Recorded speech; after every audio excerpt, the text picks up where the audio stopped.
സഹനടനായും കൊമേഡിയനായും ഒക്കെ നടന്നിരുന്ന ദിലീപ് ഒരു നായക തുല്യമായിട്ടുള്ള കഥാപാത്രം അവതരിപ്പിക്കുന്നു. പിന്നീട് നായകനായി മുന്നേറിയ ഒരു വർഷം, ആ ഒരു വർഷമായിരുന്നു 1996 എന്ന് പറയുന്ന വർഷം. അപ്പോൾ ഇന്ന് ഞാൻ ഡിസ്കസ് ചെയ്യാൻ പോണത് ദിലീപിൻ്റെ സിനിമകൾ 1996. നമ്മൾ കുറച്ച് മുമ്പ് ഒരു എപ്പിസോഡ് 1995 ദിലീപിൻ്റെ സിനിമകളെ കുറിച്ചൊക്കെ സംസാരിച്ചിട്ടുണ്ടായിരുന്നു. അപ്പോൾ ഇന്ന് ഞാൻ ചർച്ച ചെയ്യാൻ പോകുന്നത് 1996 ദിലീപിൻ്റെ ജീവിതം എങ്ങനെ മാറി മറിഞ്ഞു എന്നുള്ളതിനെ കുറിച്ചാണ്. 1996 ദിലീപിൻ്റെ കരിയർ മാറ്റിമറിച്ച പ്രധാന സിനിമ സല്ലാപം. ആ മാർച്ച് മാസം വിഷുവിനോടനുബന്ധിച്ച് അല്ലെങ്കിൽ ആ ഒരു സമ്മർ വെക്കേഷനോടനുബന്ധിച്ച് തിയേറ്ററിൽ റിലീസായ സിനിമയാണ്. അപ്പോൾ സല്ലാപം സിനിമ എങ്ങനെ സംഭവിച്ചെന്നുള്ളതിനൊക്കെ നമ്മൾ മുമ്പ് പറഞ്ഞിട്ടുണ്ട്. ഞാൻ അതിലേക്ക് കിടക്കുന്നില്ല. എന്തായാലും മാർച്ച് മാസമാണ് ആ ഒരു സിനിമ തിയേറ്ററിൽ എത്തിയത്.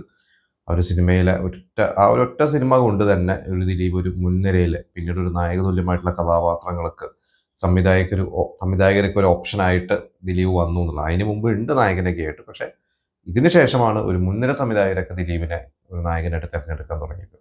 സല്ലാപത്തിനോടൊപ്പം തന്നെ ആ വിഷു സീസണിൽ തിയേറ്ററിലുണ്ടായിരുന്ന മറ്റൊരു സിനിമയായിരുന്നു സ്വപ്നലോകത്തെ ബാലഭാസ്കരൻ. രാജസേനൻ ജയറാം എന്ന് പറയുന്ന ആ ഒരു ഹിറ്റ് കോംബോ.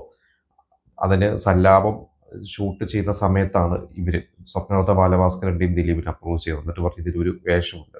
അന്ന് ഈ പറയുന്ന രാജസേനൻ്റെയൊക്കെ സിനിമകളിൽ സ്ഥിരമായിട്ട് അഭിനയിച്ചിരുന്ന ഒരു നടനെയാണ് ആ വേഷത്തിലോട്ട് വിളിച്ചത്. പക്ഷേ ആ നടൻ അന്ന് പ്രതിഫലം കൂടുതൽ ചോദിക്കുകയാണ്. പല അഭിപ്രായ വ്യത്യാസങ്ങൾ കാരണം ആ നടനെ ഒഴിവാക്കിയിട്ടാണ് ദിലീപിലോട്ട് ആ വേഷം. ദിലീപ് നായകനായിട്ട് സല്ലാപം ചെയ്തിരുന്ന സമയമാണെങ്കിൽ കൂടി ജയറാം രാജസേനൻ കോംബോയിൽ ഒരു സിനിമയിൽ ചെറിയൊരു വേഷം, കഥാപാത്രവും പ്രതിഫലം ഒന്നും നോക്കാതെ അഭിനയിച്ചതാണ്. അസാധ്യമായിട്ട് ദിലീപ് സിനിമ ചെയ്തു. ദിലീപിനും വളരെ ഗുണം ചെയ്ത ഒരു സിനിമ തന്നെയായിരുന്നു സ്വപ്നലോകത്തെ ബാലഭാസ്കരൻ. പിന്നെ ഒരു സിനിമ കുടുംബ കോടതി. കോമഡി സിനിമകളുടെ ഒരു രാജാവ് തന്നെയായിരുന്നു വിജയ് തമ്പി 90കളിലൊക്കെ മമ്മൂട്ടി വെച്ചിട്ടൊക്കെ സിനിമ ചെയ്തിട്ടുണ്ടെങ്കിൽ കൂടുതലും നമ്മൾ ഓർക്കുന്നത് ജഗദീഷ്, അതുപോലെ തന്നെ സിദ്ദിഖായിരുന്നു ഇദ്ദേഹത്തിന്റെ വളരെ അടുത്ത സൗഹൃദം. സിദ്ദിഖിനെ വെച്ച് ഒരുപാട് സിനിമകൾ ചെയ്തിട്ടുണ്ട്. ജയറാം മുതലുണ്ട്. പക്ഷെ എനിക്ക് കൂടുതൽ സിദ്ദിഖിനായിട്ടാണ് അദ്ദേഹത്തിന് ഒരു ഭയങ്കരമായിട്ട് അടുത്ത സൗഹൃദം. അപ്പോൾ സിദ്ദിഖ് ജഗദീഷ് കോംബോയിലെ സിനിമകളിൽ ഇങ്ങനെ ഹിറ്റായി നിൽക്കുന്ന ഒരു സമയത്ത് ശരിക്കും അദ്ദേഹം ഇന്നസെന്റിനെ ഒരു സെൻട്രൽ ക്യാരക്ടർ, ഇന്നസെന്റ് ഒരു അച്ഛനായിട്ട്, മക്കളായിട്ട് അന്ന് ആദ്യം സിദ്ദിഖിനാണ് മൂത്ത മകനാണ് ആലോചിച്ചത്. പക്ഷെ സിദ്ദിഖിന് അന്ന് പല കാരണങ്ങളോട് സിദ്ദിഖിന് അഭിനയിക്കാൻ പറ്റാത്തതുകൊണ്ട് അതിലോട്ട് അശോകൻ വരുന്നു. പിന്നെ അനിയൻ്റെ ഒരു കഥാപാത്രമായിട്ട് ദിലീപ് വരുന്നു. ആ ഒരു സിനിമയും ദിലീപിന് ഭയങ്കര ഗുണം ചെയ്ത സമയത്ത് ഭയങ്കര ഹിറ്റായ ഒരു സിനിമ തന്നെയായിരുന്നു കുടുംബ കോടതി. അതിൽ ദിലീപിന്റെ പേരായിട്ട് വന്നത് മോഹിനി. എനിക്ക് തോന്നുന്നു മോഹിനി ദിലീപിനെ നായികയായിട്ട് അഭിനയിച്ച ആദ്യത്തെ സിനിമയാണ്. അതിനു മുമ്പ് മോഹിനി നായികയായിട്ട് അഭിനയിച്ച മലയാളത്തിലെ ഗസൽ പോലത്തെ സിനിമയിലൊക്കെ അസിസ്റ്റന്റ് ഡയറക്ടറായിട്ടുള്ള ആളായിരുന്നു ദിലീപ്. അപ്പം മോഹിനി വിജയ് തമ്പിൻ്റെ ഒരു ഇന്റർവ്യൂവിൽ പറഞ്ഞിട്ടുണ്ട്, മോഹിനി ഇതിൽ അഭിനയിക്കാൻ വരുമ്പോൾ ദിലീപ് നായകൻ. അപ്പോൾ ദിലീപ് നിങ്ങൾ നായകനായോ, നിങ്ങൾ ഹീറോ ആയോ എന്നുള്ളൊരു അത്ഭുതത്തിൽ മോഹിനി ചോദിച്ചു എന്നൊക്കെ കേട്ടിട്ടുണ്ട്. ഇതിൽ കുടുംബ കോടതി ദിലീപിന് ഹിറ്റ് കിട്ടിയ ഒരു സിനിമയായിരുന്നു. സോളോ ഹീറോ അല്ല എങ്കിലും ദിലീപിന് ഒരു ഗുണം ചെയ്ത നായകതുല്യമായിട്ടുള്ളൊരു കഥാപാത്രം കിട്ടിയ ഒരു സിനിമയായിരുന്നു. പിന്നെ മലയാള മാസം ചിങ്ങം 1 എന്ന് പറഞ്ഞാൽ അന്നത്തെ ലോ ബഡ്ജറ്റ് സിനിമകളുടെ ഒരു കിങ് ആയിരുന്ന ഒരാളായിരുന്നു നിസാർ. ഒരുപാട് സിനിമകൾ നിസാർ ദിലീപ് അദ്ദേഹത്തിന്റെ ആ കാലഘട്ടത്തിൽ അദ്ദേഹം മുകേഷും ദിലീപും ഒക്കെ അദ്ദേഹത്തിന്റെ സിനിമകൾ കൂടുതൽ അഭിനയിച്ചത്. ഫസ്റ്റ് സിനിമ ജയറാമിനെ വെച്ചായിരുന്നു സുദിനം. അത് കഴിഞ്ഞ പിന്നെ ദിലീപിലേക്ക് കടന്നു. ഈ മലയാള മാസം ചിങ്ങം 1 എന്ന് പറഞ്ഞാൽ ശരിക്കും അതിലെ നായകൻ എന്ന് പറയുന്നത് പ്രേംകുമാറാണ്. ദിലീപ് അതിലൊരു നെഗറ്റീവ് ടച്ചുള്ള ഒരു വില്ലൻ എന്ന് തന്നെ പറയാം. അതിലെ നായികനെ പ്രേംകുമാറിന്റെ ഭാര്യനെ ബ്ലാക്ക് മെയിലൊക്കെ ചെയ്യുന്ന ഒരു ക്യാരക്ടറാണ്. ദിലീപ് അന്ന് നല്ല രസമായിട്ട് ആ ഒരു സിനിമ അന്നേ വളരെ അഭിപ്രായം കിട്ടിയ ദിലീപിന്റെ ഒരു ക്യാരക്ടർ. സിനിമ അങ്ങനെ ഭയങ്കര സൂപ്പർ ഹിറ്റ്. ഈ പറഞ്ഞ നിസാറിന്റെ സിനിമകൾ ഒരു ലോ ബഡ്ജറ്റ് സിനിമകളാണ്. അതങ്ങനെ ഒരു BC ഓഡിയൻസിന്റെ ഇടയിലൊക്കെ പോകുന്ന സിനിമ. പിന്നീട് കാസറ്റ് വരുന്നുണ്ട്. ഞാനൊക്കെ സിനിമ കാസറ്റ് എടുത്തിട്ടാണ് കണ്ടിട്ടുള്ളത്. തിയേറ്ററിൽ പോയിട്ടൊന്നും വന്ന് നിസാറിന്റെ സിനിമകളൊന്നും അധികം തിയേറ്ററിൽ പോയിട്ടൊന്നും കണ്ടിട്ടില്ല. അതൊക്കെ പിന്നീട് കാസറ്റ് വരുമ്പോൾ നമ്മൾ കണ്ടിരുന്നതാണ്. അതുപോലെ പിന്നീട് ടെലിവിഷനിലൂടെ അല്ലെങ്കിൽ കാസറ്റിലൂടെ. ഇന്ന് ശരി അത് തോന്നുന്നു ഇന്നത്തെ ജനറേഷനൊന്നും അത് അധികം കണ്ടിട്ടില്ല സിനിമ. നമ്മുടെ ദിലീപിന്റെ നല്ല ഒരു രസമുള്ള ഒരു ക്യാരക്ടറാണ്. കൽപ്പനയാണ് അത് ദിലീപിന്റെ ഭാര്യയായിട്ട് അഭിനയിച്ചത്. നിങ്ങൾക്ക് എടുത്ത് ഒന്ന് കണ്ടു നോക്കിയാൽ മനസ്സിലാവും ആ ഒരു സിനിമയിൽ ദിലീപ് ചെയ്തു വെച്ചിട്ടുള്ളത്. പിന്നെ മാന്ത്രിക കുതിര എന്ന സിനിമ വീണ്ടും വിജയ് തമ്പിയുടെ ഒരു സിനിമയാണ് മാന്ത്രിക കുതിര. മാന്ത്രിക കുതിരയിൽ മനോജ് കെ ജയനും വാണി വിശ്വനാഥുമാണ് അതിൽ നായകന്മാരുടെ. മോഹിനി വീണ്ടും ഉണ്ട് ആ സിനിമയിൽ. മോഹിനി അതിൽ ഒരു ദിലീപ് ഇഷ്ടപ്പെടുന്ന ഒരു കഥാപാത്രമാണ്. മനോജ് കെ ജയന്റെ ഭാര്യയുടെ അനീതിയായിട്ടുള്ള ഒരു ക്യാരക്ടറാണ്. ഭാര്യ മരിച്ച ശേഷം മനോജ് കെ ജയൻ മോഹിനി കല്യാണം കഴിക്കണമെങ്കിൽ അതൊരു ത്രില്ലർ ഒരു സിനിമയാണ്. ഒരു ഫാമിലി ഇതിലോട്ട് പോയിട്ട് ഒരു ഭയങ്കര ത്രില്ലർ മുകളിലേക്ക് മാറുന്ന സിനിമയാണ്. ഒരു ഇംഗ്ലീഷ് നോവലിനെ ബേസ് ചെയ്തിട്ടുള്ള സിനിമയാണെന്നാണ് എൻ്റെ ഒരു അറിവ്. ദിലീപ് അത് ചെറിയൊരു വേഷമാണ് മനോജ് കെ ജയന്റെ അനിയനായിട്ട്. അതുകൊണ്ട് ദിലീപിന് അത് വലിയൊരു ഗുണം ചെയ്തിട്ടുള്ള സിനിമയിൽ. ആ സിനിമയും അന്ന് അങ്ങനെ വലിയ ഒരു വിജയമല്ലായിരുന്നു. എനിക്ക് തോന്നുന്നു എന്തൊക്കെയോ പ്രശ്നങ്ങളൊക്കെ ആയിട്ട് കുറച്ച് പെട്ടിയിട്ടൊക്കെ കടന്നിട്ടാന്ന് തോന്നുന്ന സിനിമ ഇറങ്ങിയത്. എന്തായാലും ഒരു വിജിത് തമ്പിയുടെ മറ്റ് ഹിറ്റ് സിനിമകൾ പോലെ ഒരു ഹിറ്റായ ഒരു സിനിമയല്ല മാന്തട്ട് കുതിര, പക്ഷെ നല്ലൊരു സിനിമയാണ്. പിന്നെ പടനായകൻ എന്നുള്ള സിനിമ, വീണ്ടും ഇവരുടെ നിസാർ എന്ന് പറയുന്ന സംവിധായകൻ. അന്ന് സുരേഷ് ഗോപിനെയും ജയറാമിനെയൊക്കെ വെച്ച് ആലോചിച്ചിരുന്ന ഒരു കഥയായിരുന്നു. പിന്നീട് മാറി മറിഞ്ഞതിലെ നായകനായിട്ടുള്ള ഒരു ചേട്ടന് തുല്യമായിട്ടുള്ള കഥാപാത്രം, ടഫ് ക്യാരക്ടറായിട്ട് വരുന്നത്, ഒരു ഗുണ്ട റോളിൽ വരുന്നത് വിജയരാഘവനാണ്. വിജയരാഘവൻ എന്ന നായകനായിട്ട് തുടങ്ങിക്കൊണ്ടിരിക്കുന്ന ഒരു സമയമാണ്.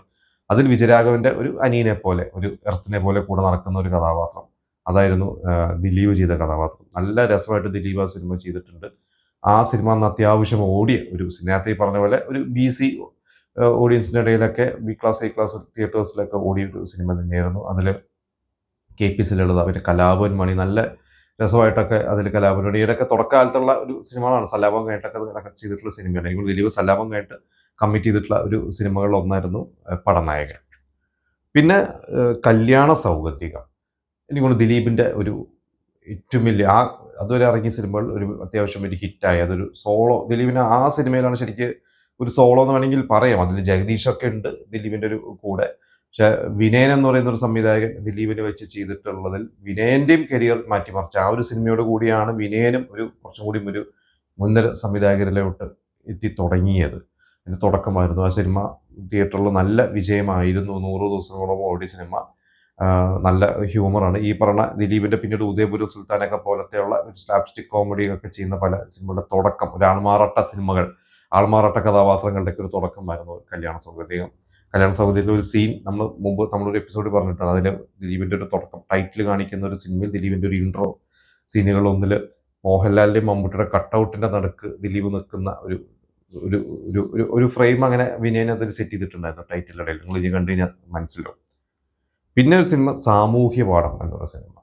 സാമൂഹ്യപാഠം ശരിക്ക് പ്രേംകുമാറും ദിലീപും അവർ രണ്ടുപേർക്കും ഒരു തുല്യ കഥാപാത്രമാണല്ലോ. ഈ പറഞ്ഞ പ്രേംകുമാർ ദിലീപൊക്കെ ഒരുപാട് സിനിമകൾ ഒരുമിച്ച് ചെയ്തിട്ടുണ്ട്. അതിലൊരു സിനിമ തന്നെയായിരുന്നു കരീം എന്ന് പറയുന്ന സംവിധായകന്റെ സിനിമയായിരുന്നു. പിന്നീട് പല സിനിമകളൊക്കെ ചെയ്തിട്ടുണ്ട് അദ്ദേഹം. സുരേഷ് ഗോപിനെയൊക്കെ വെച്ച് സിനിമകൾ ചെയ്തിട്ടുണ്ട്. പത്മരാജന്റെ ഒക്കെ അസിസ്റ്റന്റായിട്ട് വർക്ക് ചെയ്തിട്ടുള്ളത്. നല്ല ഒരു സിനിമയായിരുന്നു സാമൂഹ്യപാഠം. അതും അത്യാവശ്യം കളക്ട് ചെയ്ത സിനിമ. എനിക്കൊണ്ട് ജോയ് മാത്യു ആണ് അതിൻ്റെ ഒരു കഥയോ സ്ക്രിപ്റ്റ് സാമൂഹ്യപാഠത്തിൻ്റെ. ഈ പറഞ്ഞ ഒരാളുടെ പേരിൽ വേറൊരാൾ നാട്ടിലോട്ട് വരുന്നത്, എനിക്കൊണ്ട് മല്ലു സിംഗ് ഒക്കെ പിന്നീട് ഏകദേശം അതിൻ്റെ ഒരു കഥയൊക്കെ ആയിട്ട് എനിക്ക് ഫീൽ ചെയ്തിട്ടുണ്ട്. എന്തായാലും നിങ്ങൾ ആ ഒരു സിനിമ കണ്ടു നോക്കണം. ദിലീപിന് ഗുണം ചെയ്ത ഒരു സിനിമ തന്നെയായിരുന്നു. പിന്നെ ആ വർഷം ഏറ്റവും അവസാനം ക്രിസ്മസിന് ഇറങ്ങിയ ഈ പുഴയും കിടന്ന്, അത് കമൽ എന്ന് പറയുന്ന സംവിധായകൻ അദ്ദേഹത്തിൻ്റെ ശിഷ്യനായിരുന്ന ദിലീപിനെ തന്നെ നായകനാക്കി ചെയ്ത സിനിമയാണ്. ഈ പുഴയും കിടന്ന് നമുക്കറിയാം ഭയങ്കര ബ്ലോക്ക് ബസ്റ്റർ ആയിരുന്നു. അവർ ക്രിസ്മസ് വിന്നറായിരുന്നു ഈ പുഴയും കിടന്ന്. മഞ്ജു വാര്യർ ദിലീപ് കോംബോയിൽ ഒരു അവരുടെ പ്രണയമൊക്കെ തുടങ്ങുന്നതൊക്കെ ശരിക്കും ആ ഒരു സിനിമയിലൂടെയാണെന്നൊക്കെ ഞാൻ കേട്ടിട്ടുണ്ട്. നല്ലൊരു സിനിമ. നമുക്ക് ആ സിനിമയെക്കുറിച്ച് ഒന്നും പറയേണ്ട കാര്യമില്ല. അപ്പോൾ എന്തായാലും 1996 എന്ന് പറഞ്ഞ ഒരു വർഷം ദിലീപിന് വളരെ ഗുണം ചെയ്ത വർഷമാണ്. ഈ പറഞ്ഞ സല്ലാപം, ലോഹിദാസിൻ്റെ ഒരു സ്ക്രിപ്റ്റ് അഭിനയിക്കുന്നു.